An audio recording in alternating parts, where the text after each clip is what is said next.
Assalamualaikum warahmatullahi wabarakatuh. Apa khabar semua? Kita berjumpa lagi pada siaran kali ini. Ini adalah bahagian terakhir. Bahagian terakhir dalam tajuk pelajaran yang 8. Pelajaran 8, hindari dosa-dosa besar. Jadi kita mulakan pelajaran 8 ini dengan membaca hadis daripada Abi Hurairah.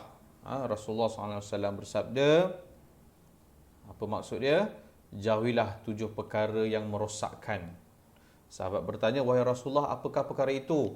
Baginda bersabda, syirik kepada Allah dan sihir dan membunuh jiwa yang diharamkan oleh Allah kecuali dengan kebenaran, dan makan riba, dan makan harta anak yatim, dan lari dari medan peperangan, dan membuat tuduhan berzina terhadap wanita yang baik, beriman, yang suci dan terpelihara dari maksiat ataupun qazaf.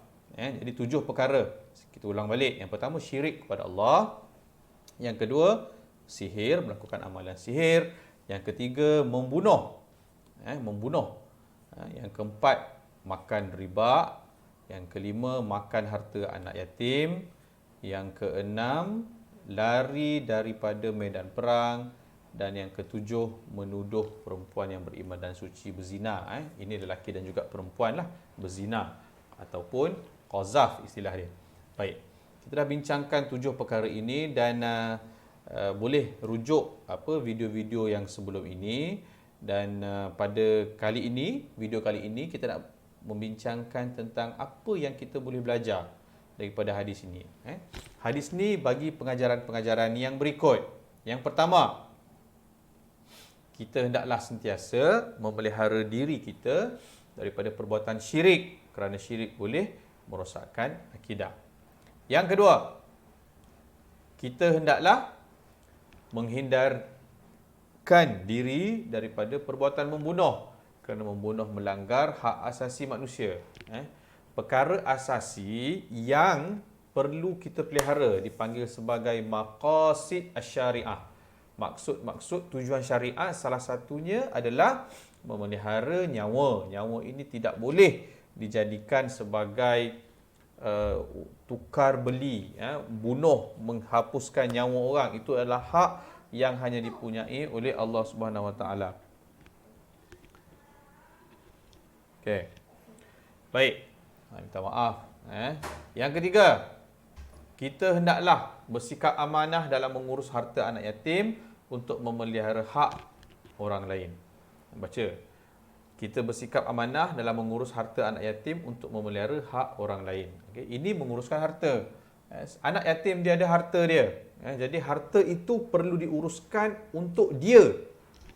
Kalau kita makan harta anak yatim, harta itu adalah harta dia tapi kita makan, maka kita telah pun mengambil hak mereka. Yang keempat, kita hendaklah mempertahankan keamanan negara supaya Islam dapat ditegakkan. Kebenaran, keadilan dapat ditegakkan apabila kita pertahankan keamanan. Pertahankan keamanan, dan benda ni perlulah kita tegas. Dalam urusan peperangan perlu kita pertahankan agar keamanan dan keadilan itu dapat kita pertahankan. Yang kelima, kita hendaklah menghindarkan diri daripada menuduh orang berzina tanpa bukti supaya maruah umat Islam terpelihara. Menuduh orang yang berzina, ni yang cerita panjang, cerita yang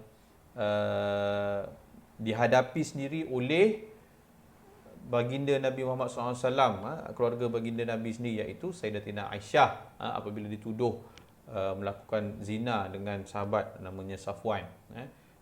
Tuduhan yang jelas berniat jahat oleh orang-orang munafik pada waktu itu. Maksudnya kalau zaman Nabi, isteri Nabi pun boleh dituduh begitu, apatah lagi zaman kita ini yang serba-serbinya penuh dengan fitnah.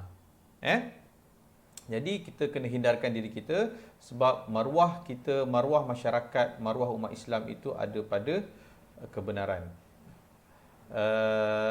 Di sebelah kiri buku teks kamu tu ada satu hadis. Abdullah bin Amru meriwayatkan bahawa Rasulullah SAW bersabda, riwayat Al-Bukhari, maksudnya seorang Muslim ialah seorang yang menyelamatkan orang lain daripada kejahatan lidah dan tangannya.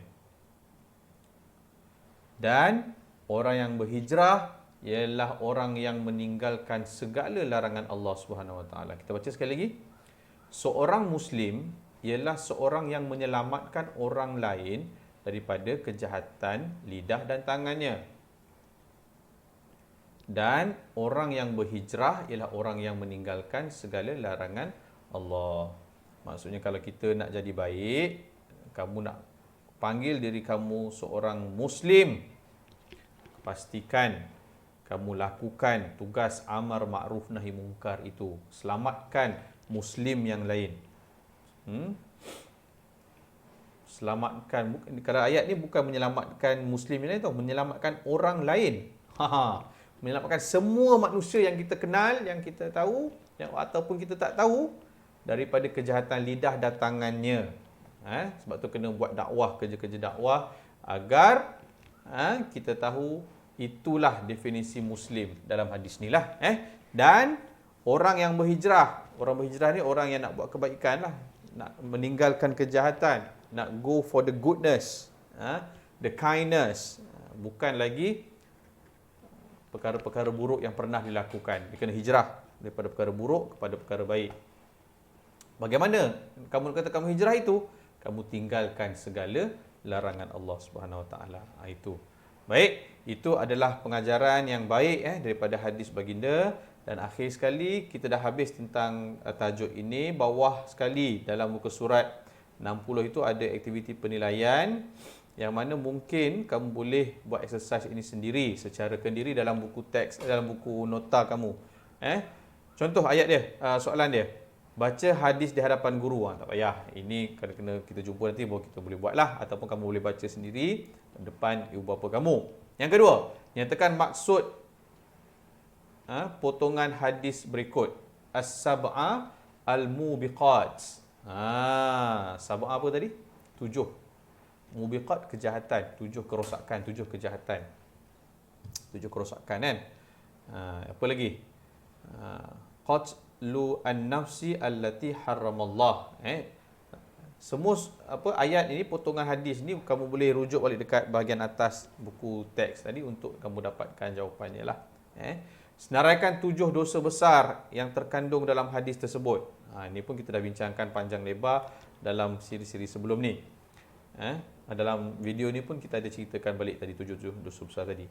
Jelaskan maksud dosa besar berikut: syirik, makan harta anak yatim, lari dari medan perang, menuduh wanita yang baik berzina. Terangkan 2 pengajaran hadis dan akhir sekali bincangkan pandangan ini. Contohnya apa dia ayat dia? Persembahan silap mata menjadi kesukaan sebahagian masyarakat hari ini. Bincangkan pandangan anda terhadap isu ini. Silap mata ni sihir ke? Silap mata kan? Okey, ini kamu boleh bincangkan, boleh letakkan dalam buku nota penilaian kamu. Okey? Lepas tu kita boleh bincangkan dan boleh hantar kepada guru. Okey? Itu saja daripada saya dalam video kali ini. Terima kasih atas perhatian. Kita jumpa lagi. Assalamualaikum warahmatullahi wabarakatuh.